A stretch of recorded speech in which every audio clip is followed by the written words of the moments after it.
কিন্তু 53 বছর যাদের মাধ্যমে দেশ পরিচালিত হয়েছে, যারা দেশ পরিচালিত করেছে, এদের মাধ্যমে মূলত আমরা তিনটা উদ্দেশ্যের একটাও কিঞ্চিত বাস্তবায়ন আমরা দেখি নাই। এই সূত্র ধরেই 2024 জুলাই 5ই আগস্ট এই দেশকে আবার স্বাধীন করার জন্য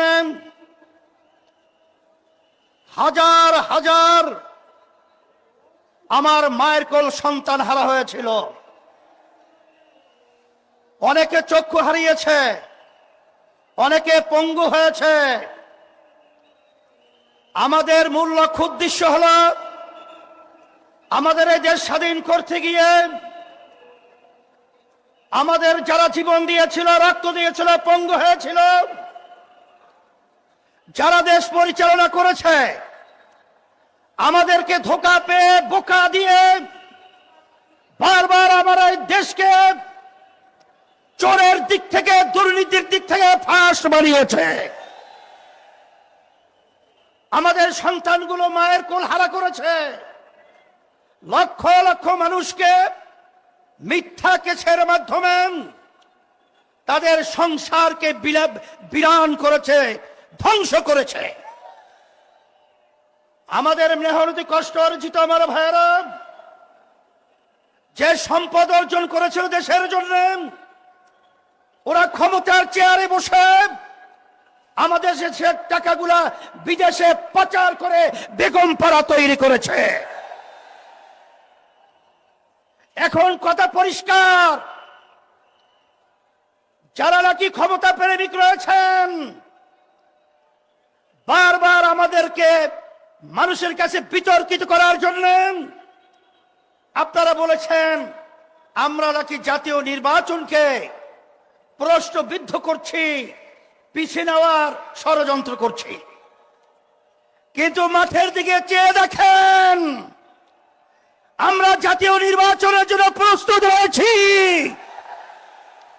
এবং দেশকে রক্ষা করার জন্য, মানবতার কল্যাণ মুক্তির জন্য আমরা যে 5 দফা দাবি নিয়ে মাঠে নেমেছি, সেই 5 দফা বাস্তবায়নের জন্য আজকে বাংলাদেশের আপামর জনতা তারা আজকে রাজপথে চলে এসেছে।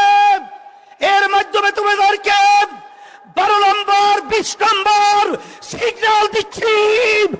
এই সিগন্যালের মাধ্যমে ক্ষমতা প্রেমিকরা বাংলার জমিন থেকে উৎখাত হবে, বাংলার জমিনে থাকতে পারবে না ইনশাআল্লাহ। সাথে সাথে আজকে আমরা লক্ষ্য করেছি যে অনেকে কিন্তু আমার কাছে কিন্তু অনেক খবর চলে এসেছে, আপনারা কিন্তু ফেব্রুয়ারি নির্বাচনের ব্যাপারে হিসাব নিকাশ আপনারা মিলিয়ে দেখেছেন, আপনাদের পায়ের নিচের মাটি সরে গেছে। এখন নির্বাচনকে পিছনে নেওয়ার জন্য আপনারাই ষড়যন্ত্র করতেছে। এই সিগন্যাল কিন্তু আমাদের কাছে এসে গেছে। কিন্তু ভালো করে জেনে রাখেন, জনগণ তো আপনাদের পক্ষে মতামত রায় দেওয়ার মতো পরিবেশ নেই। এখন আপনারা গুন্ডামি, সেন্টার দখল, বিভিন্ন সন্ত্রাসীর মাধ্যমে আপনারা ক্ষমতার চেয়ারে বসবেন, সেদিন ভুলে যান। এখন বাংলাদেশের মানুষ সজাগ রয়েছে, আর আমাদের বাংলাদেশের সম্পদ আর গুন্ডামি চুরি করে, ডাকাতি করে আর বিদেশের দাবিদারদের প্রভুদের কাছে দিয়ে যাবে না, যেতে পারবে না ইনশাআল্লাহ। সেই হিসাবে আমি সকল গুদার্থ আহ্বান জানাবো। আমি আমার ভাইদেরকে, মা বোনদেরকে বলবো, আমরা যেন আর চাঁদাবাজদের সহযোগী না হই।